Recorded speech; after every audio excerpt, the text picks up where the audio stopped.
lived or worked overseas. Alexander de Pledge is an entrepreneur who founded Hassel.com, an online marketplace for cleaners. Professor Christian Dustmann is director of the Centre for Research and Analysis on Migration at University College London. And Nida Broughton is chief economist of the Social Market Foundation, which looks at the impact of economic and social policy. Welcome to you all. Christian, let's start with you. Is it possible to say whether immigration is generally a net benefit if you look at a broad economy or not? Well, I think it very much depends on the needs of the country to which immigrants are going, and it depends on the type of immigrations we are looking at. And that has, of course, changed over time quite dramatically. So, for instance, if we go back to the 60s and 70s, European countries needed unskilled immigrants to staff their factories. Today, that has changed. So we're looking for skilled immigrants who can fill skill gaps. However, there are winners and losers. Not everybody may necessarily gain from migration.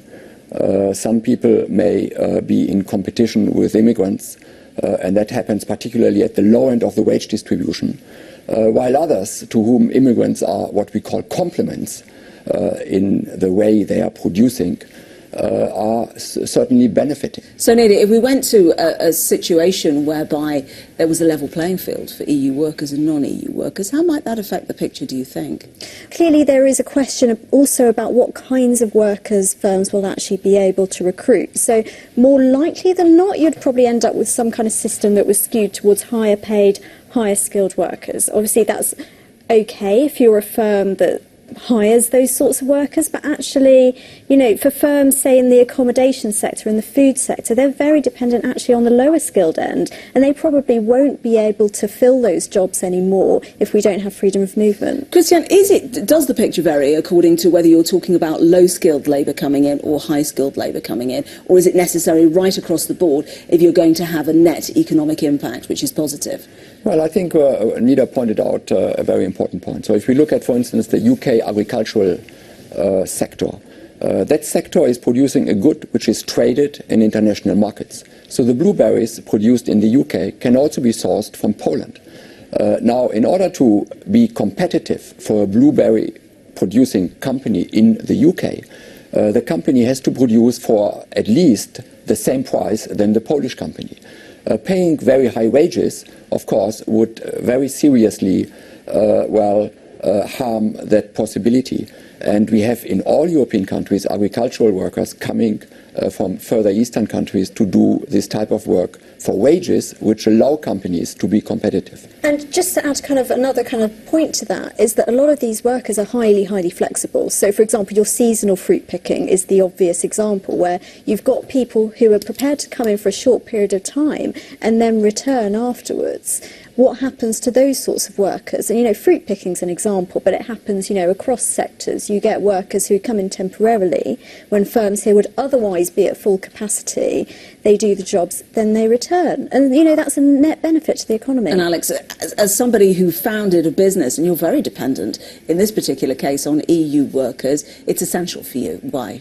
Being in the technology sector, 65% of my workforce that worked on the platform doing marketing, engineering, customer service were from outside the EU. So I think it's not just what we were selling, but the makeup of the business as well was incredibly dependent. Now, Christian, we're having this discussion, of course, in the context of the fact that the UK has voted to leave the EU, for Brexit. And this, of course, will have an impact, but we're not entirely sure what impact, on access to the UK for EU workers. But if you look at the UK as a whole, how has it been affected by access to that workforce? Well, for an entrepreneur or for a firm, it is, of course, advantageous to have access to a pool of workers of 500 million rather than 60 million. So from the perspective of firms, to be able to source skills and necessary skills from a larger pool is clearly an advantage. And the EU is giving that advantage. The other point, of course, is that under free mobility, there is no red tape. Alex, I can see you nodding vigorously there. It's just easier to hire workers from the EU than it would be to hire those from outside. I mean, it costs nothing. So if I choose to hire a developer from France, it costs me the airfare versus one from the UK, if you can find one in the UK, that is. Whereas we did try to hire someone from outside the EU, from Israel, and 6 months and about £10,000 later, I just gave up because the red tape is so great to hire from outside the EU. Now, people will argue, well, then that, you know, it will be easier once we treat everyone the same. But in my experience of the visa system, the minute that you put any kind of red tape there, it's costly and it takes a long time, which holds very young companies or very fast-growing companies like mine was. It holds them back. Christian, one of the issues raised with regards to immigration in the UK is the so-called fiscal burden. So there has been a lot of debate about benefits, for example, offered to immigrants, and also whether they pay their way, however you want to define that. What does your research tell you on that? Well, that's a very important aspect, and the public is very concerned about that. Now, we have done research for the UK, and what we find is that immigrants from European countries in particular pay far more in terms of taxes than what they take out in terms of transfers and benefits.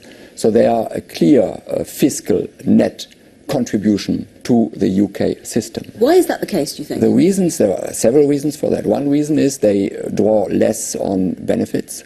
But another very important reason is they have very high participation rates. So the participation rates, so the share of workers, the share of people who come from European countries and who are in the workforce is actually higher than that of native workers. So that increases, of course, their contribution. Nida, do you think there is any need for UK workers to feel that their jobs are being taken by immigrants? Because it is a feeling, it is that feeling of threat, isn't it, sometimes? Yes, and I imagine there are individual circumstances where people might well be up against workers from overseas. But if you look in the aggregate at the kind of whole picture, you find actually there's pretty much no link between unemployment and immigration. So it's really quite hard to say that jobs are being threatened. And let's not forget, actually, that a lot of workers and migrants come over here and they create jobs. They set up new companies. They actually, you know, provide prosperity for an area. So it's not a kind of one-way street. Do you think, Alex, that the government fails to communicate exactly what Nida is saying and Christian is saying here? Without a doubt. I think there's this misconception that, and it was definitely in the run-up to Brexit, that immigrants were taking jobs. But what was really interesting, I think the Wall Street Journal did a great piece of analysis where they overlaid immigration rates, but also jobs that had left a region and gone to somewhere like China. And what